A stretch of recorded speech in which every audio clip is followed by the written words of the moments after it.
যে আল্লাহ তাআলার পরকালের আশায় আমরা যে যা পারি যতটুকু পারি আমরা অল্প অল্প হইলেও আমাদের মসজিদের জন্য অনেক উপকারে যে আমাদের যে প্রয়োজনগুলা এই প্রয়োজনগুলো আমরা যে ইমাম আছি খতিব আছি আমাদের একটা এখানে এখানে অবস্থান করা রেস্ট নেওয়ার জন্য একটা রুম নাই, এটাই আমাদের বর্তমান বেশি প্রয়োজন।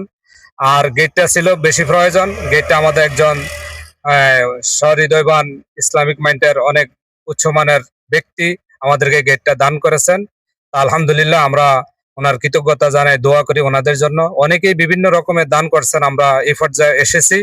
আলহামদুলিল্লাহ আমরা অনেক দূর আগাইছি, এই সমাজের মানুষ কমবেশ ছোট বড় অনেকগুলা দান করেছেন আলহামদুলিল্লাহ। তো আমাদের বাকি যে অসমাপ্ত কাজগুলো আছেন এই কাজগুলোর জন্য আপনাদের সকলের কাছে আবেদন যে আল্লাহ তাআলার পরকালের আশায় আমরা যে যা পারি যতটুকু পারি আমরা অল্প অল্প হইলেও আমাদের মসজিদের জন্য অনেক উপকারে আসবে। ইনশাল্লাহ আমরা সকলেই মন থেকে আমরা এই মসজিদের সহযোগিতা করার কামনা করছি। সকলেই এইভাবে